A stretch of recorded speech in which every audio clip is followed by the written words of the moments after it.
in the dark. No one was in the mood for a man-man. It was just too hot. Plague, fire, famine. The man-man shouted as he strode back and forth through the crowds of people on the bridge. "'Tis 1666 and London is doomed." The man-man grabbed at passers-by. He had to tell someone, but they always pushed him away. If only someone would listen. But no one would. On the side of the bridge, a dark man stood still, staring out the river. Maybe he will listen, thought the man-man. He weaved his way through the crowds crying, "The end of the world is now!"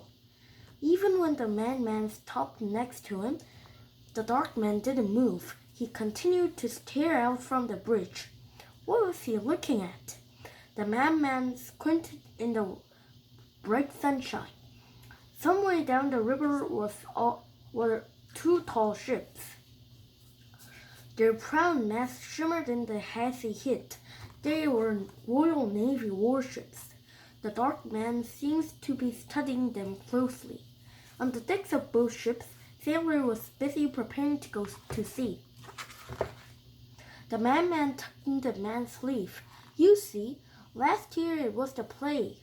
This year we are at war. The end of the world is coming, I tell you." Slowly, the dark man turned his head and stared into the man-man's eyes. The man-man felt as if his heart had stopped. The dark man had smiled. "Yes, the end of the world is coming," he whispered. The man-man couldn't believe what he had seen in the other man's eyes.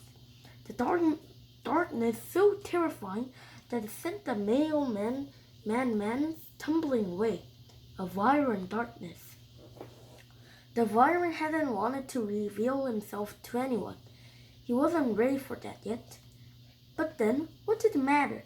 No one would believe a man. The Viren turned back and studied the two ships. He needed to smuggle something on board. That was a deadly task. But how, when the ships were so heavily guarded? Chapter 2. The man stumbled through the crowds. He crashed heavily against the handcart loaded with sacks of flour. It had just come from the mill at the end of the bridge. The man pushing the cart shouted at him, "Kindly stand aside. I'm in a hurry." "I've seen the darkness," cried the man. The man driving the cart glanced quickly at the two warships downstream. "I don't have time for this," he muttered. "I know you," cried the man. "You're that royal bread and biscuit man, Thomas Farner, the king's baker. Supply of the bread and biscuit to His Majesty Navy, if you please," snapped Thomas. "Though I might not be for much longer, if you don't get out my way, I have an order of biscuit that has to be finished and on my board ship by tomorrow." As Thomas pushed on toward the crowd, the Viren turned and followed. He had heard Thomas talking to the man, and now he had an idea. Chapter 3. It was late by the time Thomas had finished baking. As he baked the last of the Navy's order for ship's biscuit, his concentration was broken by a noise outside. It was the night watchman walking a pudding lane. Thomas listened to the watchman's familiar call. "This after one, take care of your lock, your light and your fire, and then you're done." Wearily, Thomas raked down the glowing embers in his oven, put out the candles and went to bed. Time passed. Well, all was quiet in the narrow lanes and alleys. Not even the occasional chime of church bells disturbed the sleeping city. Then out of the darkness, two figures crept into the pudding lane. "Where are we?" Nina muttered quickly. "Wherever are we?" They paused as if waiting for an answer. Then Nina spoke again. "Oh, great! I lost contact. I can't hold up Tyler." Most of the buildings in the lane had signs hanging from them. If they are shops, said Nina, maybe they'll give us a clue. But Nadim wasn't listening. He started to run. He had seen something. Halfway up the lane, one of the shop windows had started to glow with a flickering orange light. As the light grew, Nina could make out the shop sign. It was a loaf of bread, the baker's sign. Nina, quick, fire! Nadim was already pushing the bakery door by the time Nina caught up with him. By chance, the door was unlocked. Nadim held his breath and pushed his way into the room. The top half of the room was filled with choking smoke. He dropped to the floor and crawled. His skin felt tight from the intense heat. I don't think there's anyone in there, he shouted. Then get out, screamed Nina. Now! No, shouted Nadim. I can just make out with the fire. If it hadn't spread far, I reckon I could put out. Without waiting for an answer, Nadim looked around for something to use. To one side was a stack of crates with a heavy canvas cloth drawn over them.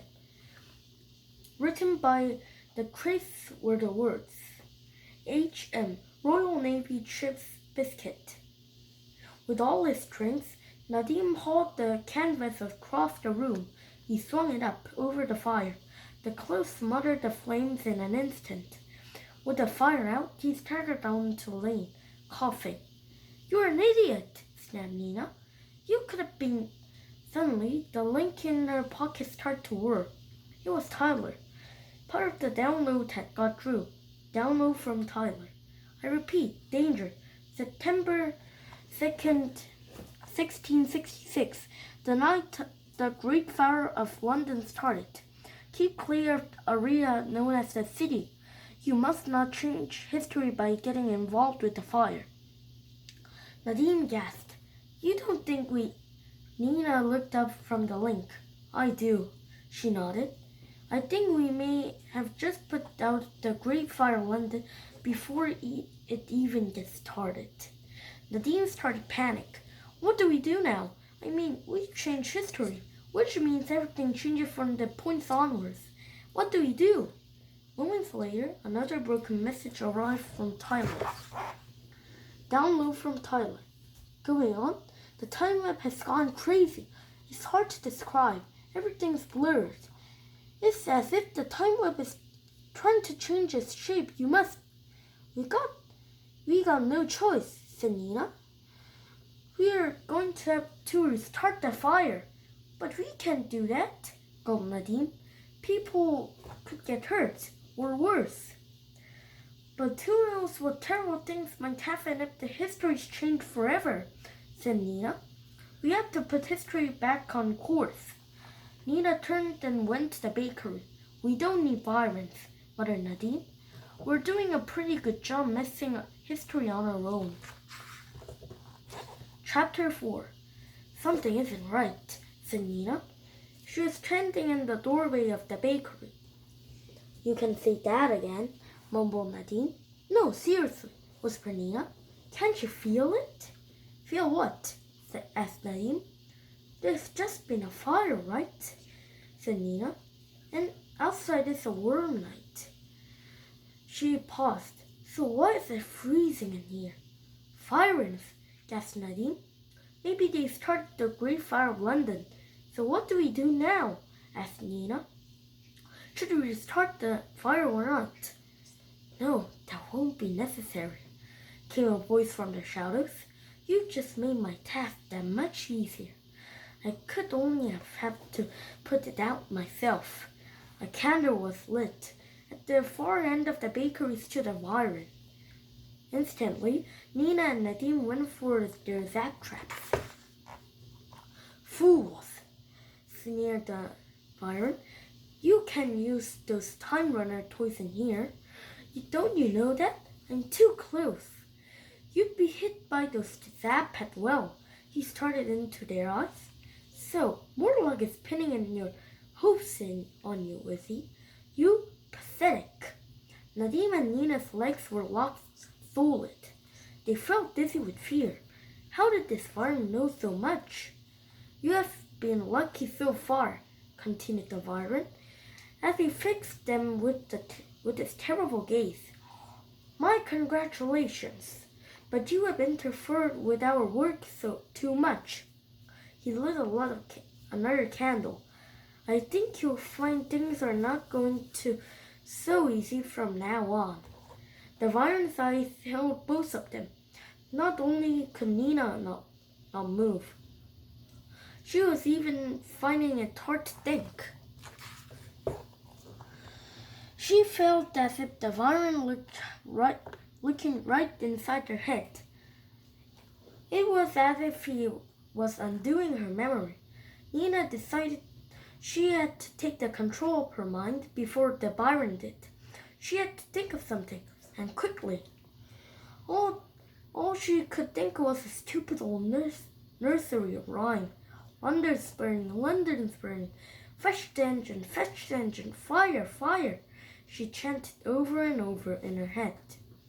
The Viren cocked his head to one side, then looked curiously at her.